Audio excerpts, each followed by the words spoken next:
Welcome everyone back to the ROONS MIZZ Arsenal chat. I'm Runes, And I'm Miz. and this is episode 6 where we come to you every Friday and bring you all the news and opinions about what's going on with Arsenal. So, what's it? Each week, Yeah, here we are.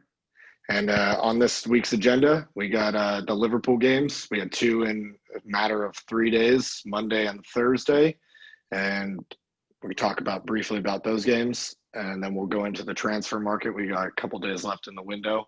It closes Monday, 5 p.m. UK time, which is 9 a.m. here in the west coast of the United States. So early on Monday.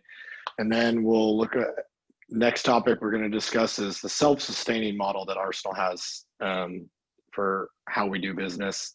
And then lastly, Sheffield United on Sunday. Let's get going.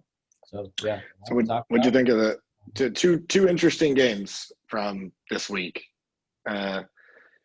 Monday, Premier League match, and then yesterday, the Caraboa Cup. What'd you think of Monday?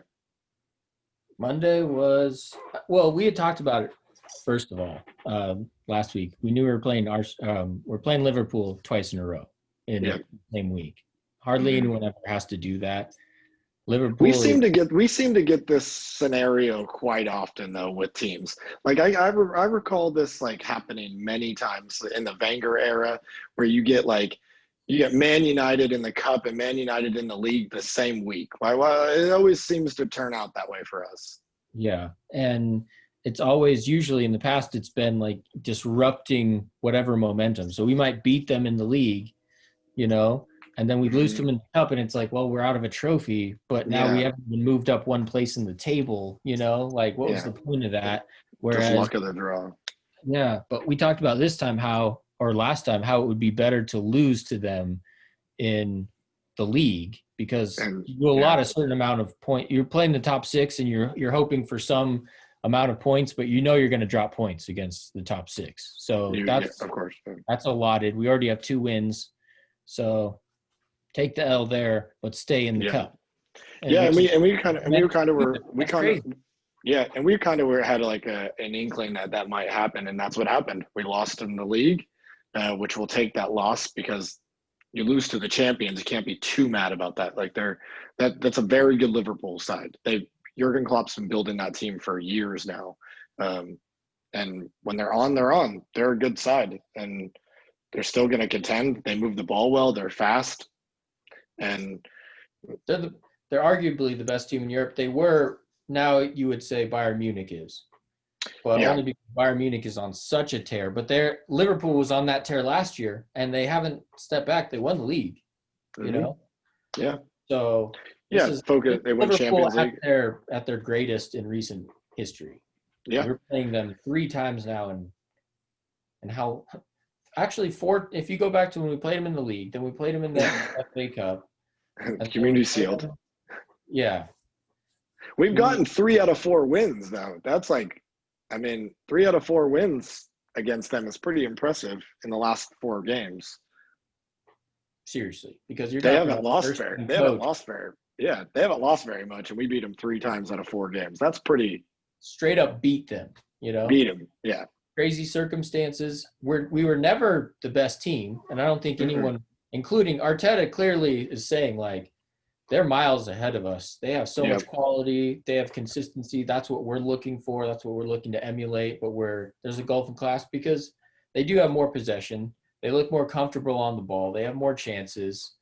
But what I wanted to see yesterday, especially with the younger team, was for them to really go after it and not be afraid or not give Liverpool's team any deference on the field, being like, oh, well, that's Liverpool, so I'm just going to let them win that header or something. Or like, I can dupe this dude, play it through. We can score a sick goal. Let's do this. I wanted that a little bit more. And yesterday was kind of flat, but we still got the win, still alive in the cup. Yep. Play Man City. It's kind of a strange situation. Why do we get Man City in the quarterfinals? I mean, as you progress in the Carabao Cup, you got to expect to play a big team in the next round. We just get unlucky with draws a lot of the time. Maybe we have 3 of the top 6 teams in the first 3 rounds. Yeah. So I think the game against them in the Premier League on Monday, we started well. We played well in the first half. I thought before the game, and it never felt away from us. That's just a really good side. We're used to, as Arsenal, having possession and keeping the ball and playing some sexy football, but that's not always the way it has to be done. And against those teams like Liverpool that keep possession and attack so ferociously, we're on the back foot a little bit in that whole game. And I think what Arteta has done is shore up the back, make sure that we're not going to concede as many goals. Now, granted, we did give up 3 goals, but we're playing the best team in Europe pretty much. yeah, And we did score first. We did have them when we attacked. We did look dangerous. we scored first, and we had clear chances. Lacazette. Yeah. He blew it One of them, I guess twice. they would have called back offsides, Yeah. but he flat out missed it. He And then missed the it, second yeah. one he missed, and that would have made it 2-2. That's a whole different game. 2-2, Yeah. 3-1. 3-1 sounds like, oh, they beat you fair and square. We scored 2 goals at the end. The Jota one was maybe a handball. Yeah. You could see them calling it. I'd rather not have them call all those stupid handballs and stuff, but It's a ridiculous rule. But when you see something happen and they don't call it, you're like, Yeah. which is it? I think that rule needs to be goal. tweaked a little bit. That rule, you could be jumping away from goal and have your arm back and it hits your hand and it's a handball. It's like, that doesn't make any sense. So, Yeah. but yeah, good match on Monday. And yesterday, what did you think of yesterday? Frustrating match to watch.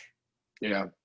Kind of Weird. boring in certain parts. I like we were playing a 4-3-3, which is like, okay, we can do that as well. Because the 3-4-3, like we had talked about before, is just not that exciting of a formation. It's a little defensive.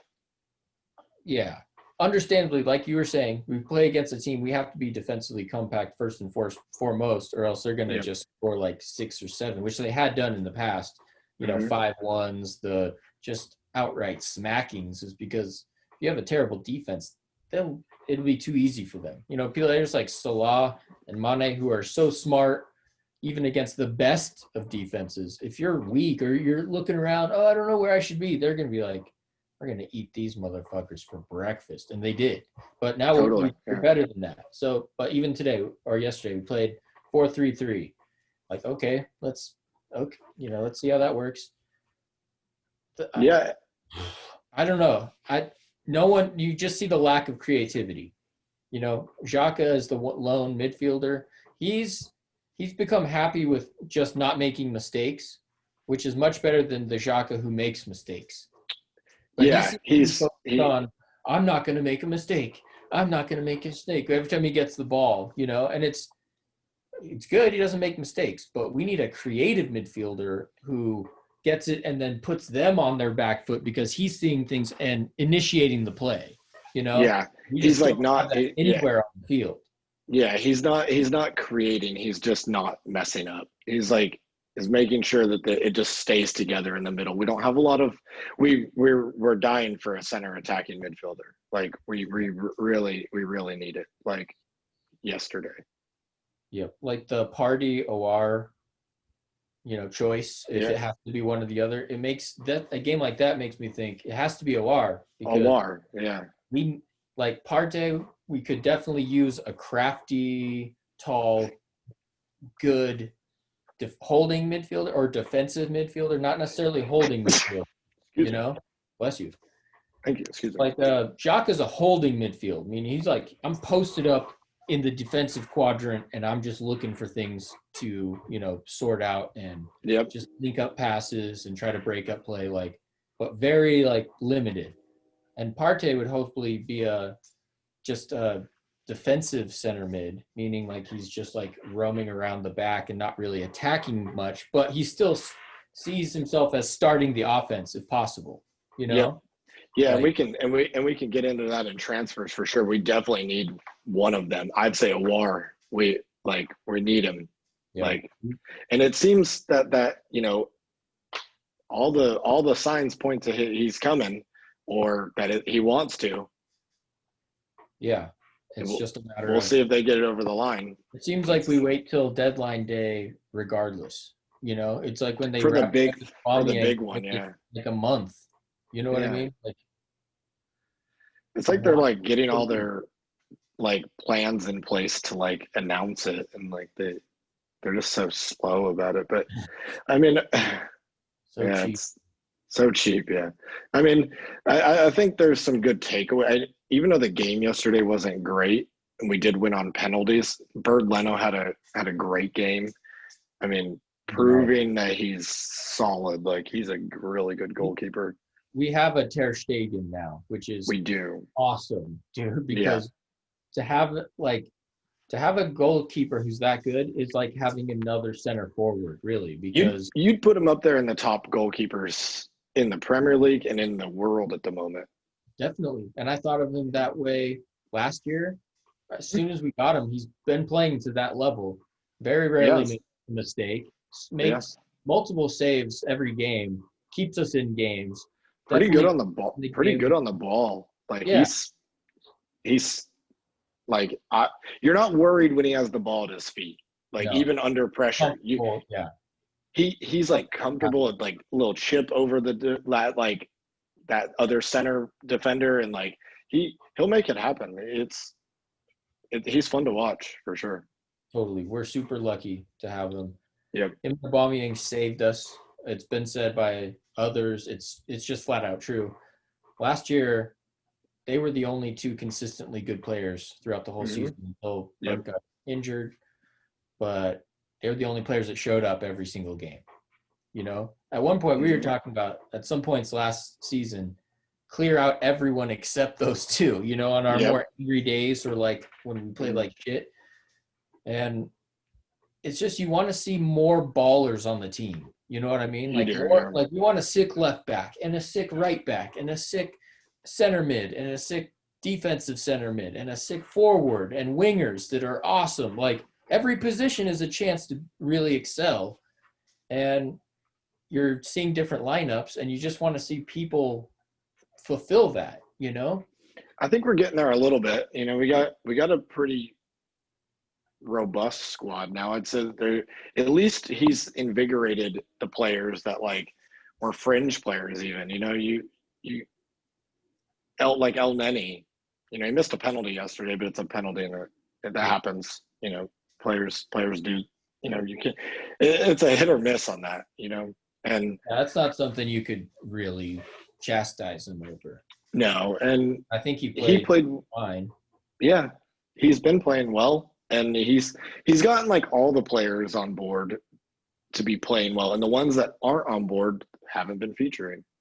Well, it's great too because sometimes we're like, well, why isn't this person playing or why isn't that person playing? But you just trust that he's watching them in training and watching how they are mentally.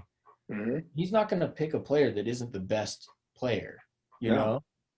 There's just some players that I think in general, the team is a little bit playing within themselves, a little bit nervous about going out there and performing on the biggest stage. They know they can do it, but like the everyday swagger of it is missing a little bit. And he's looking for the players that have that and also have quality and aren't and the mentality. And there's clearly players on the team that are mentally just have checked out. Like Ozil, Torreira, Guendouzi, Mustafi. So I mean, we could see a kind of a different team after Monday if they do the business that has been talked about. So Torreira probably gone, probably leaving. That's been the persistent rumor. It makes total sense. Yep. Then and with the self-sustaining model, which we'll get to as well. But it's just like that's a perfect. Like we can live in a self-sustaining way to get our means. We can sell him to Atletico Madrid, and then buy Partey. And if there's a difference there, you can say 30 million, sell him for 30, buy Partey for 45. That's buying Partey for 15. That's a fucking steal. Yeah. It is. That's a good bit of We can't business. raise 15 million bucks with the dead wood that we have. We could easily, if we're selling players in the right way and being proactive about choosing it and being like, well, you're not really fitting in. If we can sell you, like, if we could sell Kolasinac to Bayer Leverkusen for 15 and Torreira to Atletico for 30, then we have the 45 for Party. Sell them, buy them. We have that place switched out. Now we have the defensive center mid we want. We got rid of the defensive center mid we didn't want. We got money for it. Yep. What the fuck? We got rid of left back who they will still buy because, like, the longer it goes on, the price just goes fucking down with these players if they're not playing well. Same with Guendouzi.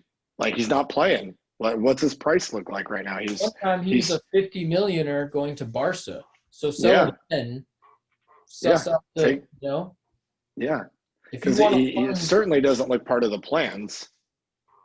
No, I mean, it's just like Ozil, where whatever they say, like, they still have a chance and they show them training and whatnot. But I feel like they cross certain barriers that for Arteta, just as it would be for Pep, like, if you cross a certain barrier, or if Alex Ferguson or something, like, if you go to the press and talk shit about our team without going through me or without talking to anyone else, you just talk shit about the whole team to the press, went off message, you are fucked for life. Yep. You're done, never playing again. And so both of those players have done. You can't blame them. No, but that's why you need to find a home for them, Talk to Guendouzi, make it sound, like a good deal for him to go to PSG for 45 million pounds. Get his attitude right. Convince PSG that his attitude is right, that he's not going to be a loose cannon. Facilitate that move. Get the 45 for Guendouzi by Party. Why wasn't that done in August?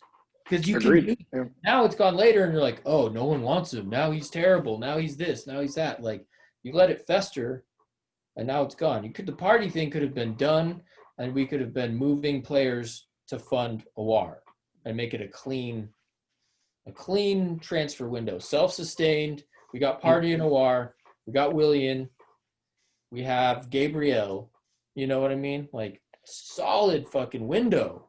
Yeah, we've done good business, which is rare. But, of course, they're leaving it late like they always do for the big signing. Like, Willian and Gabriel, solid pickups. Like, they already look quality. Gabriel is – every performance, that dude is good.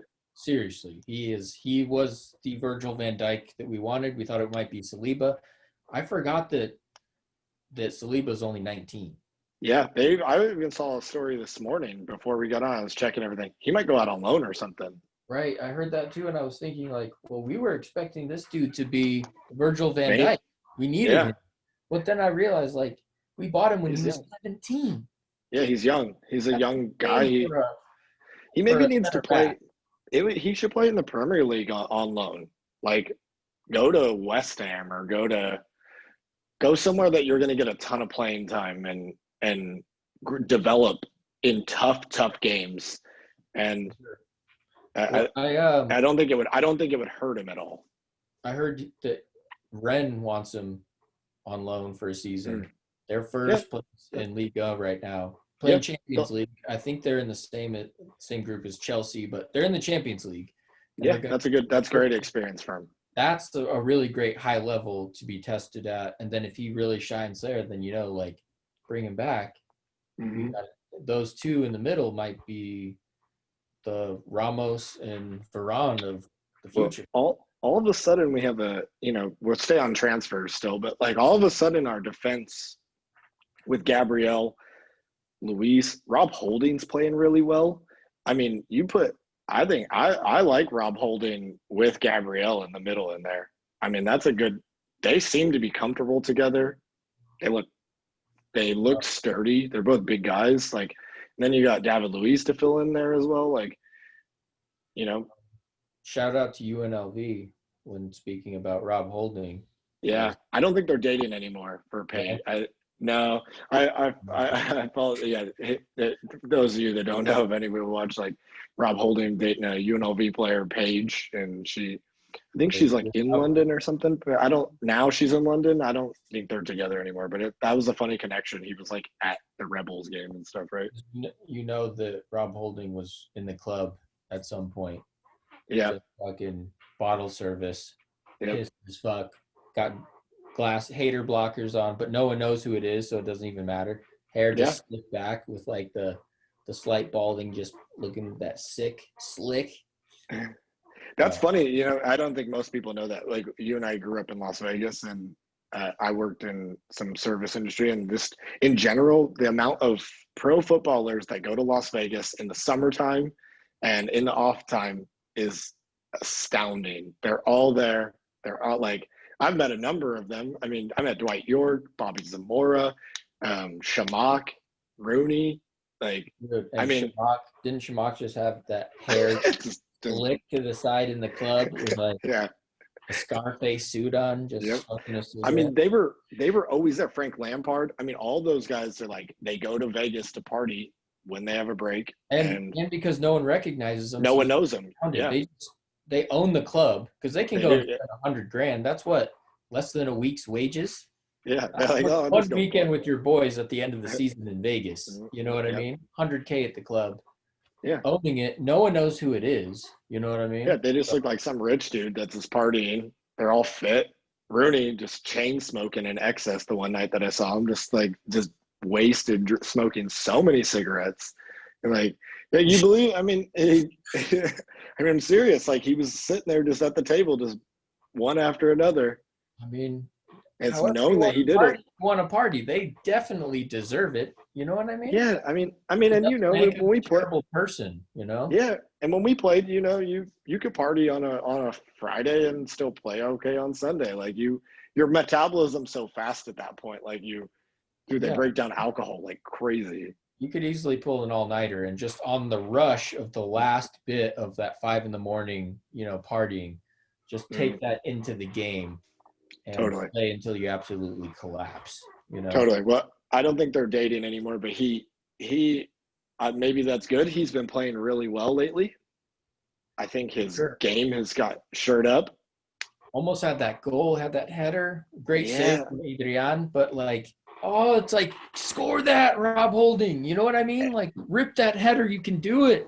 he's defending well, and I think maybe he's just gotten some confidence with the game time he's been getting. You know, and you sign I mean, Gabriel though, what a signing! Like, Sure. You're right. I think he's the Virgil van Dijk type player. We've And been when he gets his feet about him, he gets a little more sure. He really is solid though in the defense. Like I haven't seen him really make a mistake yet. No, he's been brilliant.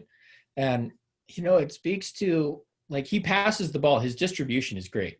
Yeah. And so if we get that midfielder who is also not nervous on the ball, we'll make him even more confident to pass him. If, say, he's passing Awar the ball, and he knows Awar is going to take a good touch, have space, be in the right place, not put him under pressure, not be under pressure so he has to play it right back to the defense who's again under pressure, and we just invite more and more pressure like that because people are like, oh, I don't know. Like, he's going to get into the right space. So Gabriel can just slot it to him. Then he'll turn in face, distribute the ball. That'll make everyone calm down a little bit more. They won't be under pressure all the time, But as of right now, all of our midfielders, even when it's like Bellerin or Ainsley Maitland-Niles or Xhaka or El Neni, or even Ceballos at times does this, is you get the ball and like you're not in a good space. You're getting harassed by the other team, so they have to like just play another bailout ball, and all of a sudden we're just inviting pressure, So yeah. like I mean, Gabriel, he's been managing that fine, but if he had a player that he could play to who could do stuff on his own, it would just free him up even more. I mean, I am hopeful for by Monday that we get Awar. We need a player like him, whether it's him or it's somebody else that comes in. I mean, they floated around Coutinho or Jorginho, Awar, all these attacking midfielders that like would be useful. I think Awar seems awesome. He's 22. He's got a lot of time left on him, so Coutinho, proven, he's 28. I would love Coutinho in the team. He's can do it, but he also would only have like 4 years and then would likely maybe sign one extension and stay. Do we get Awar and keep him for the long term and try to hold on to him and really build a team around him and make him the dude? Because what Arteta's doing, you think, is that he's planning to be there for a long time. He's building a system that he like wants to be there and take this team to levels. Like, I don't see, even if Barcelona came calling Arteta next year to manage, like, I think he'd probably turn it down. Yeah, I would definitely hope so, and I hope he becomes that long-term coach. I hope we don't turn into a team that gets a different coach, or if we hit a spell of bad form with Arteta, I hope there's not talks about getting rid of him. Yeah, you know what I mean? Like, I think that he has a good relationship built there, and I think that he's proven that he's proven to be the real deal. I mean, you got other managers talking about him as being a top manager. Yeah. I mean, we beat Liverpool 3 out of 4 games. We beat Man City. We beat Chelsea. We're just, the run of form since the lockdown ended is very impressive. Still great. Is it 4 or 5 in a row that we've won? It's like, I think it's 4. Yeah, 4 or 5. I don't know off the top of my head, but I mean, the only game notable that we lost is Monday. Yeah, against the champions. Yep. We figured it's gonna, like, we can't beat Liverpool every time. No, I don't. How many teams on the planet would beat Liverpool every time? There isn't. That's even statistically, even if you were to play it, not even a top team, we're playing a team multiple times, you're bound to lose. Yeah, you're bound to lose or draw. And if you're the better team, you're bound to lose as well. These games are catching Liverpool at awkward times. We're frustrating them, but it's credit to us that we actually are winning. Yeah. I mean, and it's not like they played a crap team yesterday. Van Dijk was in, Salah was in. And then on Monday they played a full strength team. And Mane is just so good. That dude is scary good. Mane, he's the best player on their team. He's the best player in the Premier League right now. I think Salah. I know. Like, that's what we need. We have Aubameyang, but we need someone like Aubameyang. Because they have 2 players like Aubameyang. Yeah, they got 2 of them. They got 2 of them playing forward. And Aubameyang won the Golden Boot the season before last. With Aubameyang. Players. With Aubameyang. They all 3 of those players were tied on goals that season. Yeah, which was awesome because those are by far the 3 best strikers in the league. Maybe, and in the top 5 in the world. Give me a break, Like Messi, Ronaldo, you have to put in there. Lewandowski. They are up there with them.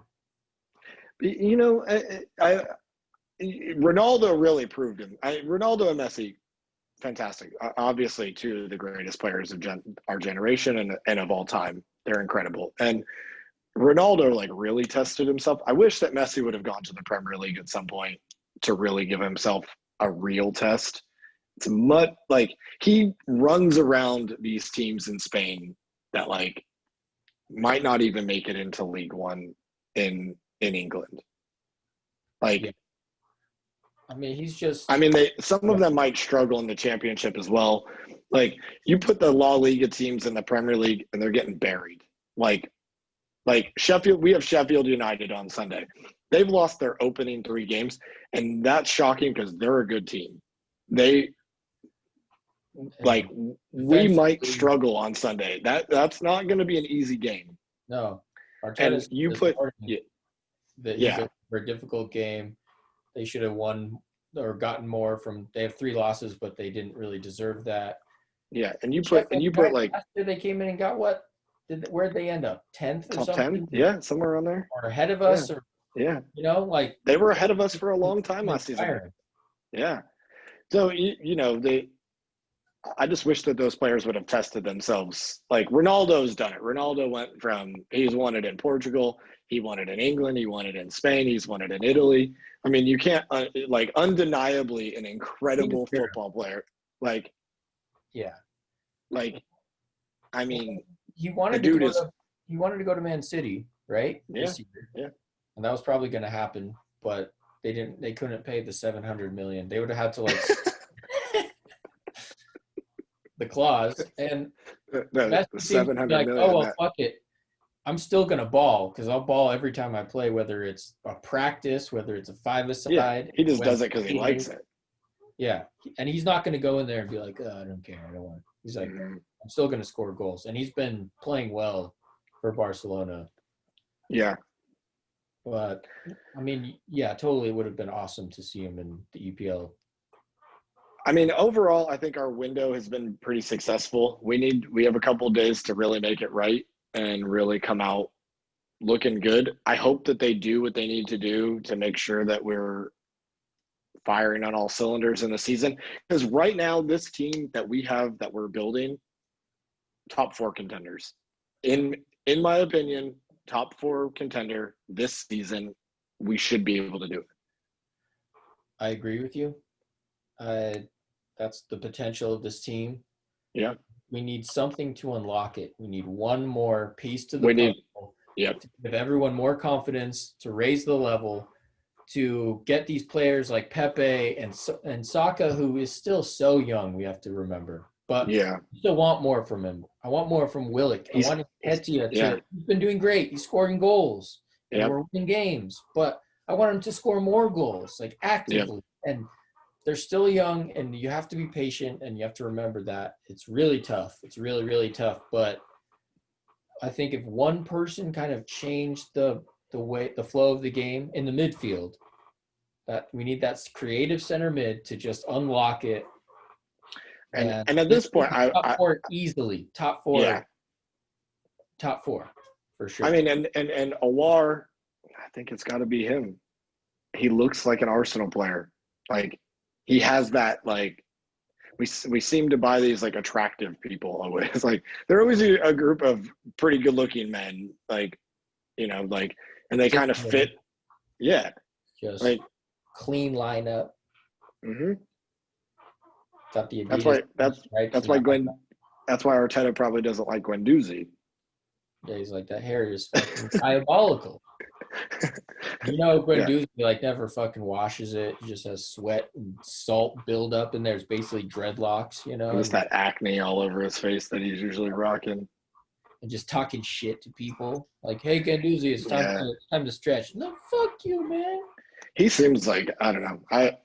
His attitude is just all over the place. And dude, if we can't sell him, I hope someone has a come to Jesus moment with him and he realizes, like, get on the field and fucking just be the man, you know? Like, be the player you need to be. Fix your fucking attitude. Stay at Arsenal and start scoring goals, getting assists, and dominating in the midfield. Like, well, because he's like, what, 20? He's 20 years old. He's 20 years old or something like that. And he like just I mean, dude, you're in like the prime part of like getting going, and you're gonna have that attitude like that when you're at like a top club. Come on, man. No, and he just needs to swallow his fucking pride. Yep. You know, get on board with the system. I think Arteta, if he got on board with the system, Arteta could turn him into a champion. For sure. I mean, he was pretty good. Like, he moved the ball well. He was playing quickly. He's lacking goals, and that's an issue for him. Penetrating. Yeah. Because he has had Ceballos at times too. Yeah. Sometimes they just get sucked in where they're getting the ball at their feet, you know, but they're not really. Yeah, Ceballos looks like control the ball and not lose it. I like Ceballos, but sometimes he'll like get it and he can't get the ball out from under him, and he doesn't play fast enough, and he's still like in that Spain mode sometimes where he like has a lot of time, but in England you don't got time like that. Yeah, for sure. Game moves fast, especially in the middle of the park. Right. So that's why you want to party, because he seems like he can operate on that level. You know what I mean? Like playing for Atletico Madrid, they play a high intensity, tough defensive style of play. Yeah, that would suit the Premier League well. Yeah, I think they're one of those teams that would do better in the Premier League because they're used to making it a scrap. Yeah, they're a physical team too. Yeah. Yeah. So what about this self-sustaining model that we have going on here? Well, so apparently that's the philosophy of our transfer windows, which sucks because you have teams that are willing to spend 100 to 200 to more a season to get new players. Yeah. And they sell players too. Yeah, but they're not worried. They're not worried about balancing the books, like in that term. Like they're willing to invest money.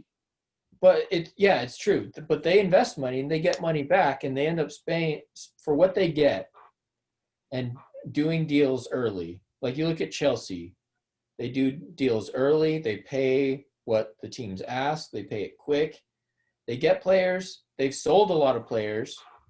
And when you take out what they've sold, they've still spent more than Arsenal. They still spent a lot, but they've also gotten all of their titles that they've gotten in the past 20 years.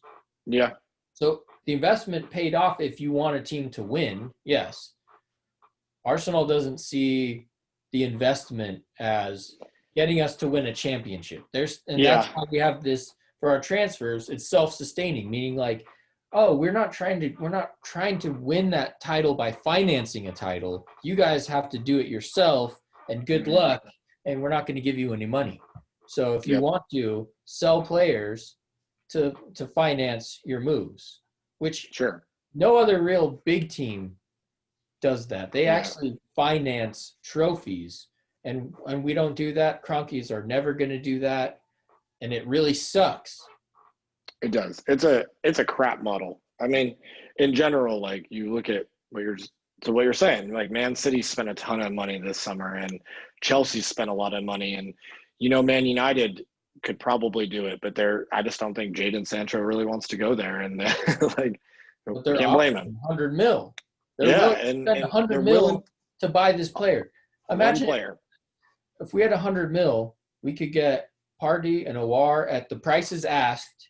Make those clubs happy so that they're willing to do business with us, because we're trying to do business with these clubs, but they're like, fuck you guys. You guys lowball us every time. We don't want to take your shit. And right now is like a perfect opportunity. Like coronavirus right now this year has probably made a lot of clubs balance their books a little bit differently with no fans. I'm guessing Lyon and Atletico could use the money of some sort. So like they're asking a certain price because they need that money to keep the club afloat and doing well. And so, what you lowball lowball them, and they're like, what do you want us to do? Sell you a player, lose money, and lose more money on a deal during coronavirus. And where did all our money go? I mean, for years now we've been hearing we are the only club that turns a profit every year. Like literally the only club every year in England that's making money.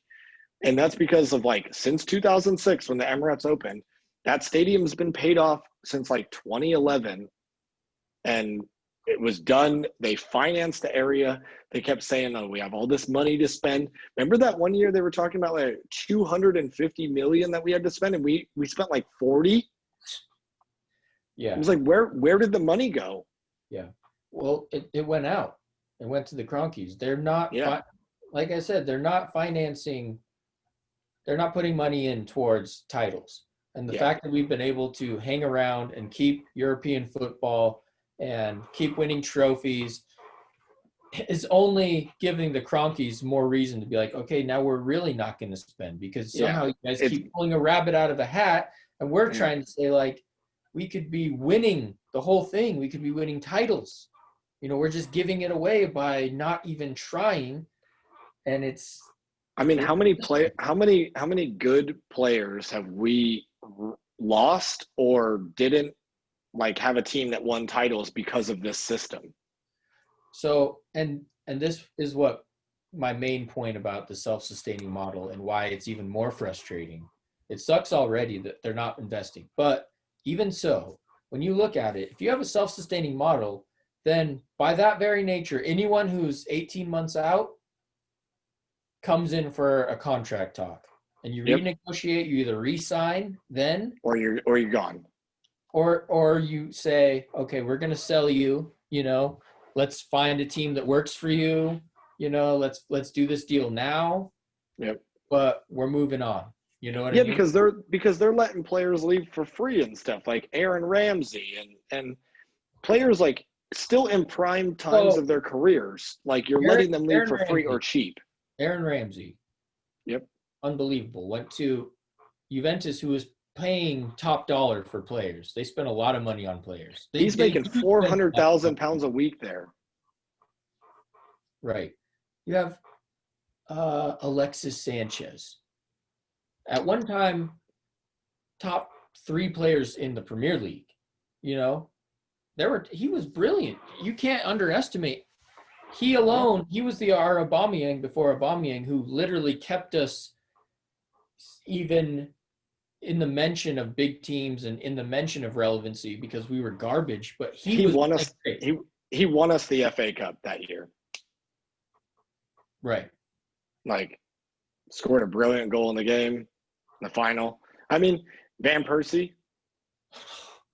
I mean, we can go back to the early this model. 2000s. We've been doing this model for a long time, and well, the thing like is, we could self-sustain. We could easily, man. If we just approached it when it gets 18 months, then we re-talk about it, and make sure that the player's mentality is right before you sign them. But even recently, it's terribly frustrating. Like you have Mkhitaryan. Yeah. We just canceled his contract so he could go play in Roma. Oh, here, we'll just cancel Roma. You guys don't have to pay us. He fucking starts for Roma. Yeah. He starts and gets assists and scores goals. They need him. He's an Arsenal player. Pay us. He was at one point he would easily be a $35 million player. Totally. And same bit of business with Ozil because like look how bad it's been managed. Yeah. I mean, you first of all, when they re-signed his contract, he wasn't even like I don't even think he was deserving of it at that time. It's not like he was all and out like being incredible for us week in and week out and like making shit happen on the field. Right. For a while. Bad bit of business. Why did they give him £350,000 a week and up his contract? Like he had done enough. He had shown enough, both good and bad, to the point where it's like, okay, your contract, we're renegotiating it. Now's the time where we sell you. Let's sell you to a Turkish team, make you the Prince of Turkey. Get Adidas involved because at that point he was one of Adidas's main soccer people. They really wanted to push him. He has a big fan base. He can reach a lot of customers. He's attractive to clubs in a business sense, which was something that we could have taken advantage of. We'll find you a place either in Europe or we can go big. It might be like seeing like a step down, but you're already a dude who doesn't like to play when it's cold. You're a dude who doesn't like to play when you're not feeling well. You're a dude that your back hurts a lot. You have strange injuries. You don't play a lot. So going to Turkey, if the league's easier, that's going to be good for you because you can even shine more. You know what I mean? Totally. It's like if he were to go to the MLS, he would be good at the MLS. Yeah. And they could pay him, put him on some franchise contract. You know what I mean? Get all the sponsors involved. This dude could live a cush life and ride out into the sunset of his career, playing 5 more years, get paid massively. And instead, he's getting paid massively, but ever since he signed that contract, he literally stopped playing for the team. Oh, it's like it was done from that. Contract. It was done from that point. Like he didn't care. And we just keep being like, well, he signed the contract. There's nothing we can do about it. Like, well, and that was like timing wise, and then Emery came in, and that was like that system didn't work overall, and he left the German national team because of the bad World Cup where he played fucking terribly. He tried to do what he did for Arsenal for Germany. You saw what happens, and then they're like, well, he left over political claims, which are always big with him, which is another reason why it's nice to move on from a player like that. You know what I mean? Yeah. Like politics, whatever you believe about it, having a political player who's taking the team off message is a nightmare for any coach. Of course, he's that shit when they're trying to focus on just the team. It's hard enough. Yeah, he's distracting. He should Him, like his everyone whole knew that. his Everyone whole knew person that. his whole personal life is a problem, and it's disrupting our system as well. I mean, and he's just a number of factors. Like we got all the like this model that we have is just. But I those are mean, 3 players: Ozil, Alexis, and Ramsey. We could have made 150 million from those 3 or more. easily, Or easily. at one point, if we sold them when really things started being like, okay, they soured on the club, and we could have maxed out. Alexis could have been 65 to 75. Mhm. Ozil, you could say even is 50, and Ramsey is 50. You know, that's Yep. 175 million to play with, and then we could have done amazing business with that, and still been Totally. utterly self-sustained. Yep. And instead, we have Ozil making 350,000 a week, who will never play again. Could you Yeah. imagine him playing You can't see him with getting the back in the team. players? He's not part of the plans. It makes sense. I don't want him to be a part of the plans. The way he was playing before didn't justify him being on the field for so Well, long. and you gotta you know what? Now he's just gonna sit in the books until next July. Which we could be using that to. I mean, We could, what kind who of pays model is that? 350 grand a week? It's one thing if we're like you're saying. It's one thing if we're gonna be self-sustaining, like, It but already be sucks, but okay. but be good business people about it. Yeah. Instead, and the thing is, too, the worst part is not only can we not buy players at the right time because we have the money issues, but now we can't sell players because other clubs don't like doing business with us. Yeah, They don't because want to pay our players. we nickel Why and are they dime going to give everybody. us a good deal? Yeah, Why are they going to give us a good deal when we're flat out? They say 45 and we send them an offer of 36. Or they said, like Awar was, they said 55. That's it. That's final offer. And we wasn't said, it how 32? about 30? How about, Yeah, okay, how about 36? And so they're like, no, and no, you're way below our yeah. asking price. Fuck you. Well, and then you like piss people off, like in all terms of business when you're buying and selling things, you know, you start lowballing, you might, dude, they might not even want to deal with you after. Just like, no, the answer is no, and the answer is still no, even if you come back at that. Well, I think the evidence is there in looking at why we can't get rid of Kolasinac, why we can't get rid of Guendouzi, why we can't get rid of Mhm. Pereira. Even Ozil apart is something you could say is even more controversial in his own category. But Well, we have, yeah, we're not even talking about Ozil in the market. Like yeah, we he's have just, it's not Pereira. even like, it's not even discussed. It's like Torreira, Guendouzi, all these other people, Kolasinac, Mustafi, all these guys like talking about leaving. What Yeah, about Ozil? Why isn't somebody trying to do something like where we pay half of his wage? I know. Were any teams even approached? Like Like give him away for free. Like at this point, like literally, it's better business at this point to be like, here, L.A. they did it. They literally Take did it with Ozil, Mkhitaryan. yeah, Ozil, move to America, go play in Los Angeles. We're gonna pay half of your wage, and there's a free fee. Yeah. I Well, mean, it would make more sense. We would save millions of dollars I just think with doing that. I think the self-sustaining model is what they call it is bullshit. It's not Mm-hmm. real. Yep. The reality of it is as long as they can take the certain allotted money out of the club that they've Mm-hmm. already earmarked, they're fine and they don't care what else happens. So it's a matter of who you can get on the phone, and then you're trying to get people who don't care to do business with other clubs. They're not looking at it from a football perspective. You got like Yep. Josh Kroenke who's looking at these business deals and just wants to, show his dad like, oh, I got this guy on the cheap. But Yeah. other clubs don't like the way we do business with them. And And all of them are spending while more we have money. a team full of potential that other teams, you look at Chelsea or even Liverpool now has spent a lot of money. Or Yeah. the example that really pissed me off was when Wolves sold Jota to Liverpool for 40, and then they bought Nelson Semedo, who is at times maligned, but he is a Barcelona starting defender. Wolves bought him. why can't we get Umtiti? Why can't we Yeah. sell Torreira at the height of his worth and get Umtiti? If Wolves can do that, what the Well, hell? yeah. I The mean, Wolves did it. Wolves They have bought a that. player. Wolves have that. They did the self-sustaining model. They sold a player for good money, and they bought a solid player of the Yep. top draw. That's what we're trying to do, right? But Yep. we can't do it.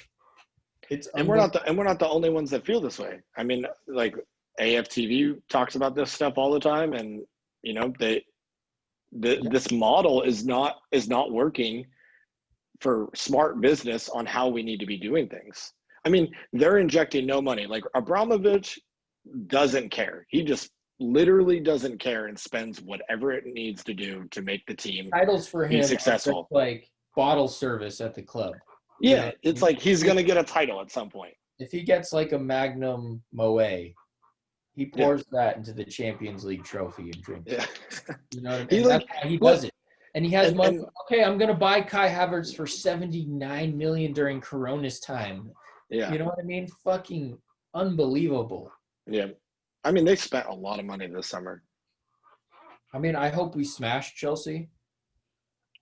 Yeah, they're Just going to take a because of little that. while. They're going to take a little while to gel. I mean, they struggled last week. They were lucky to get a 3-3 draw. They were losing 3-0. They're just that system. They bought so many players that it's going to be hard to get them all to click. Yeah, well, I mean, they're the opposite of Arsenal. They can go out and they bought like 5 fucking players, dude. A defender, a new keeper. They got Forward, Timo Werner, one of the Havertz. best forwards, and then one of the best supposedly midfielders. Who this creative midfielder that, you know, it'd be like us getting Kamavinga or something. You know, like top quality Real Madrid level player. You know, for an expensive amount. You know. Yeah. Ziyech, who hasn't played yet, and they spent a shit ton of money on him. He was from Ajax. He's like one of that Ajax team, like, was so good. They almost made it to the final. Yeah. Or did they make it to Pulisic Yeah. for 58 million? Like they spend 58 million and you almost say like, oh well, that's not like the highest ever, you know? Like they bought I know. And we won't even and that's why it's ridiculous. You're like bang, bang, bang. Got it. That's why it's ridiculous that we did 72 for Pepe last year. That was like unheard of for us. Well, another thing to frustrate everybody, you know? Yeah. I love Pepe. I want him to finally click on it, you know? He's finally, like, he's still, not comfortable in his feet there, it seems. But they should have just bought Zaha instead.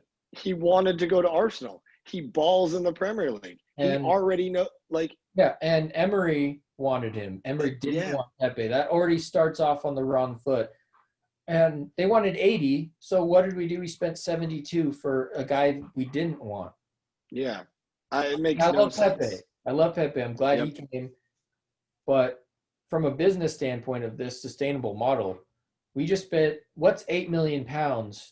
I don't know if that's a lot or not to them in their books, but you spent 72 instead of 80. Yeah, and for Zaha, the coach doesn't want, and for a player who's not proven in the Premier League, when we have someone the coach wants and is proven, he's only £8 million more. And you would have had a player that, like you said, proven. Zaha lives in London already. He wouldn't have had to change mostly anything, just where he shows up to work. Right. I think, though, I remember they did that deal in two tranches. Yeah. So Lille was probably like, yeah, pay us in 2 tranches of 36 mil. And Crystal Palace was like, no, it's 80 million right now. Yeah. 80 million right now. And they're like, oh, fuck that. No, we can't do that. So we actually just paid for Pepe over 2 seasons, which is kind of shit that it's like. Yeah, we seem to do this installment thing a lot. Yeah. We went a little bit over on this topic, but it's an interesting one because it definitely touches on more than just how the club's performing. It has to do with like how the club's being run as a whole. which is shambolic at times. Well, the And boardroom culture at this present moment, the corporate boardroom culture, who has the purse strings at Arsenal, is at complete odds with the spirit of Arsenal Football Club. The reason why fans are fans, spirit of Herbert Chapman and Thierry Henry and Righty and Bergkamp and the Invincibles and Wenger Ball and, iconic moments and icons of the football world is the Arsenal heritage. And the people out of the purse strings are at total odds with that. Oh, yeah. So yep. Yeah. Just it's a mess. Existential issue that we deal with. And not every club deals with it, but well, you got people in charge that don't really know the game. So yeah, and don't often seem to care. Yeah. Which is unfortunate. Yeah. We got Sheffield on Sunday at home. It's going to be a tough one. What do you think? I think we're going to win it, though. Score prediction? 3-1. I would like to see something like that. What do you think? Like goals are not coming easy for us, No, but they gotta start flying in at some point. We got enough. We got Willian, we got Lacazette, Aubameyang. They're all playing well. They just got to start putting the ball in the goal. I mean, Aubameyang, he didn't score the other day, but he's, Can we put Alba, Laka, and Pepe on at the same time just once? Yeah. Please. Yeah. Please. Have Pepe give Aubameyang the right ball, or have Lacazette give Pepe the right ball. That combination is never put in there. You mix up with Willian or Nketiah, or the front line should be Aubameyang, Lacazette, Nicolas Pepe as the top three in any system. 3-4-3 or 4-3-3. Those are the top three. They have a good chemistry together. Willian can fit in there, but he's a good backup if Pepe's tired. You know what I mean? Yeah. If Pepe's just gassed or kind of not doing it by 65th minute, that's where Willian comes in. And he can, then Nketiah comes in. Aubameyang pretty much stays in.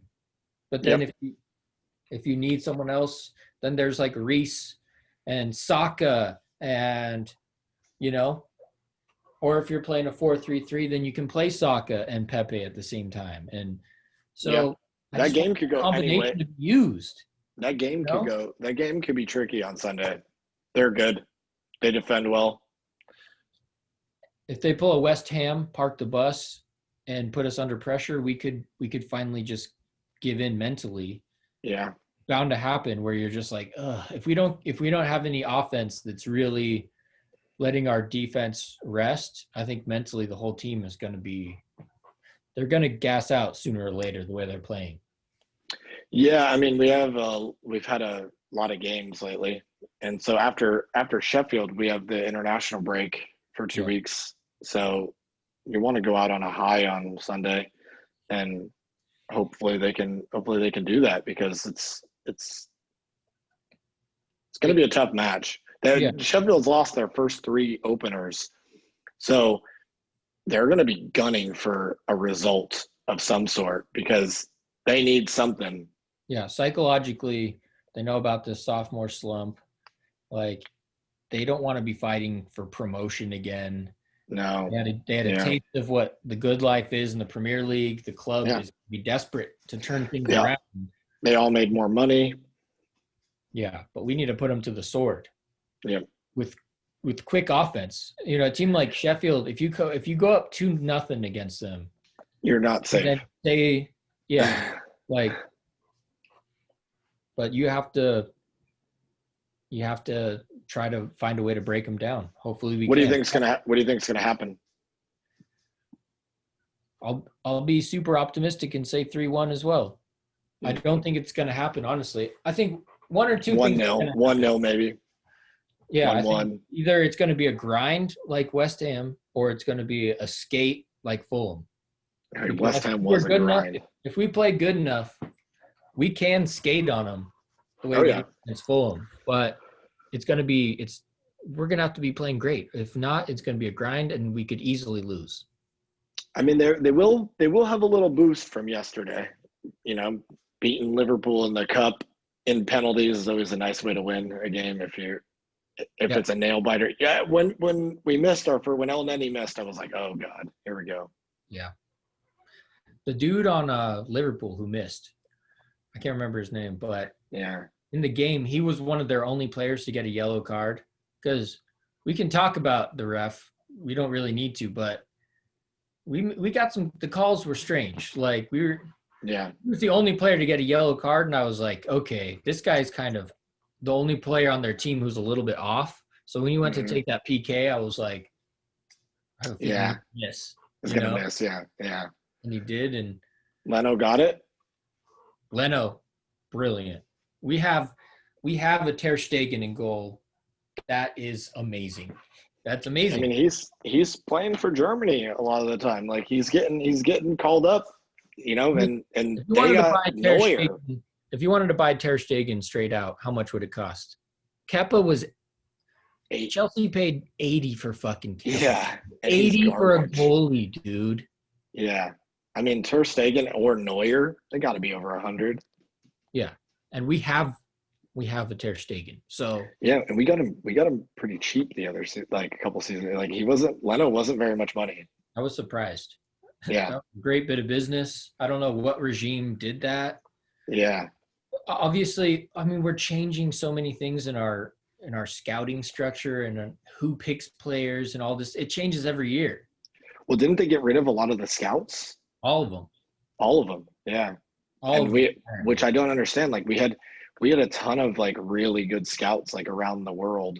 Like, are they maybe it was just time for like build new, but like how are we seeing players then? Because like those people are like going to watch like youth games. Does Arsenal ever do a move like that? And you're like, wow, that's controversial. Maybe they know something. And then you're like, oh, well, it didn't really do anything. You know, like, Yeah. oh, we built the stadium and we didn't really do anything. We digressed as a club in terms of prestige. Yeah. One whole level. Yeah. So wait, like, what are we doing this for? Oh, now we fired all the scouts. Like, why? Yeah, to find money. Strange. Like, yeah, I feel like Eric Kroenke or Josh Kroenke. Kroenke, yeah. Eric Kroenke, or is it? I think it's Josh. Josh Derrick. Like, douchebag. Yeah. Got to balance the books. Like, his dad's like, don't bring me a fucking cent over. I want it balanced 0 for 0. And so shit goes one way or the other. And all of a sudden we need to find $20 million. So what does he do? He fires all the scouts and takes their salaries and says, see, I saved this much money. You're like, yeah, and then what for the future? Scouting program for one, and you're bouncing the books for what? Yep. No?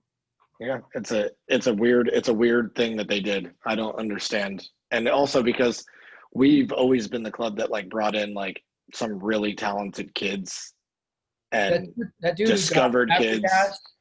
That guy got Fabregas and Van Persie and others. Mm-hmm. We just let him go. We're like, okay, it's time for a change. Change. You don't know what you're doing. Yeah. You picked some of the best players of the 21st century. Mm-hmm. I mean, weird. Both players we let go for almost nothing. Yeah. It's terrible. I don't understand why it's like that. Mm-hmm. It's a tragedy. Maybe the Kroenkes will find it in the goodness of their heart, and they'll sell the club to a billionaire. Somebody that cares. Yeah, because the Kroenkes will just say, "Let's do a favor to the fans. We're going to sell the club to a team as just a way of saying thank you." We could only be so lucky. Happen. Fuck no, they're never going to do that. So no, they're never going to do it. They would have to get a ridiculous offer. I mean, there is that Africa's richest man said this season he's going to try to buy Arsenal. I mean, I'll believe it when it happens. I mean, anything is better than them at this point, because anybody that's willing to inject some money to help the system, I mean, is got to be better, because we're at some point this model is going to outrun us. Well, I think what I'm worried about that will happen, what I was really worried about until Arteta, was that we're going to keep going down the standings until we don't make enough money, and then they'll sell us because we can no longer keep that model of whatever they're doing going, because we're not in Champions League and here's big sponsors and but here's that would, as a yeah. club we're turning into an Aston Villa or something. Well, and that's a valid worry for the club as well, because with the current situation, no fans are allowed in the stadiums. When this returns and people have to pay for it again, and we have the most expensive tickets in England, like, are people going to be able to do it like forever? And are we still going to be the highest paid like season ticket team? And are we going to be able to have this model? Like, we might need to get a little creative about it. And I mean, if we don't qualify for Champions League and we don't get that TV right money, I mean, obviously we're not getting the players that we were because of that money not being there now. That's like 30 plus million every year that you get from the TV rights. That's not around anymore. The Europa League is like a fraction of that. And, you know, we can't even win that. Like, we haven't won that. And we've been in that for 4 seasons. No, it's. But, I mean, at least we got a top manager and the team looks to be playing better. So hopefully they can get this business done and get us back in like good graces. And we can only hope for the best that they move on at some point. Yeah. And I mean, we're not asking for a whole lot here. No. To really turn this team into top 4 contenders solidly, and then we'll have to see where it goes from there. But teams like Manchester United is vulnerable.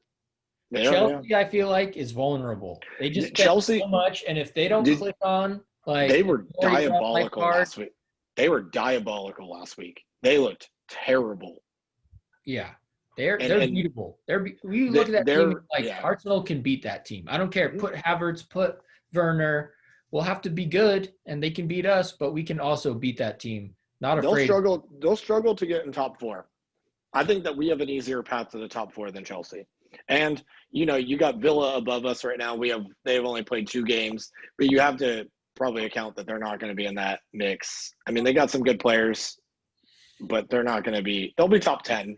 Well, you have Man City, Liverpool, but you saw Man City get smacked 5-2 by Leicester. But you also have to put Leicester in that category. Yeah, because they're good. Easy to play either time. It's going to be a wonky season, that's for sure. Yeah, definitely. But so hopefully come out on top, and we'll just, you know, nice chat today. Definitely. And please join us next week if you're. We'll hope for the best on Sunday, and please join us next week and look forward to it. We'll still be on during the international break. We'll have stuff to talk about. Sure. Obviously, we always got things to discuss about this club. Saka got a call up to the England squad for the first time. Yeah. Huge news. So we had a couple seasons there where our players weren't playing internationally very much, and we're starting to get back to them playing for their countries. It's great to see a lot of up and comers. Yep. So we need those people to be the players to be playing for their country. It's important. Definitely. So. All right, mate. Runes. See you next week, mate. Cheerio, mate. All right. Peace. Peace.